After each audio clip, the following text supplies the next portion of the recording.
ನಟ ಶಿವರಾಜ್‌ಕುಮಾರ್ ವಿರುದ್ಧ ಚುನಾವಣಾ ಆಯೋಗಕ್ಕೆ ಬಿಜೆಪಿ ದೂರು ನೀಡಿದೆ. ಪತ್ನಿ ಗೀತಾ ಶಿವರಾಜ್‌ಕುಮಾರ್ ಪರ ಶಿವಮೊಗ್ಗ ಲೋಕಸಭಾ ಕ್ಷೇತ್ರದಲ್ಲಿ ಪ್ರಚಾರದಲ್ಲಿ ಭಾಗಿಯಾಗಿದ್ದ ಹಿನ್ನೆಲೆಯಲ್ಲಿ ನಟ ಶಿವರಾಜ್‌ಕುಮಾರ್ ಅವರ ಸಿನಿಮಾ ಜಾಹೀರಾತುಗಳನ್ನು ನಿಷೇಧ ಮಾಡಬೇಕು ಎಂದು ಚುನಾವಣಾ ಆಯೋಗಕ್ಕೆ ಬಿಜೆಪಿ ಒಬಿಸಿ ಮೋರ್ಚಾ ದೂರು ಸಲ್ಲಿಸಿದೆ. ಶಿವಮೊಗ್ಗ ಲೋಕಸಭಾ ಕ್ಷೇತ್ರದಲ್ಲಿ ಕಾಂಗ್ರೆಸ್ ಅಭ್ಯರ್ಥಿ ಗೀತಾ ಶಿವರಾಜ್‌ಕುಮಾರ್ ಅವರು ಪ್ರಚಾರ ಆರಂಭಿಸಿದ್ದಾರೆ. ಹೀಗಾಗಿ ಪತ್ನಿಯ ಚುನಾವಣಾ ಪ್ರಚಾರಕ್ಕೆ ನಟ ಶಿವರಾಜ್‌ಕುಮಾರ್ ಕೂಡ ಸಾಥ್ ನೀಡಿದ್ದಾರೆ. ಇತ್ತೀಚೆಗೆ ಶಿವಮೊಗ್ಗದಲ್ಲಿ ನಡೆದ ರೋಡ್ ಶೋ, ಬೃಹತ್ ಕಾಂಗ್ರೆಸ್ ಸಮಾವೇಶ ನಡೆದಿತ್ತು.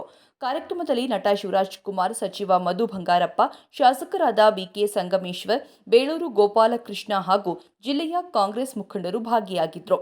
ಶಿವರಾಜ್‌ಕುಮಾರ್ ಜನಪ್ರಿಯ ನಟರಾಗಿದ್ದು, ಚುನಾವಣೆ ವೇಳೆ ಮತದಾರರ ಮೇಲೆ ಪ್ರಭಾವ ಬೀರುವ ಸಾಧ್ಯತೆ ಇದೆ. ಅದೇ ರೀತಿ ಚುನಾವಣೆ ನೀತಿ ಸಂಹಿತೆ ಜಾರಿಯಲ್ಲಿರುವ ಕಾರಣ ಪತ್ನಿ ಪರ ಪ್ರಚಾರ ಮಾಡುತ್ತಿರುವ ಶಿವರಾಜ್‌ಕುಮಾರ್ ಅವರ ಭಾವಚಿತ್ರವುಳ್ಳ ಫ್ಲೆಕ್ಸ್, ಸಿನಿಮಾಗಳು, ಪೋಸ್ಟರ್, ಜಾಹೀರಾತುಗಳನ್ನು ನಿಷೇಧ ಮಾಡಬೇಕು ಎಂದು ಚುನಾವಣಾ ಆಯೋಗಕ್ಕೆ ದೂರು ನೀಡಲಾಗಿದೆ.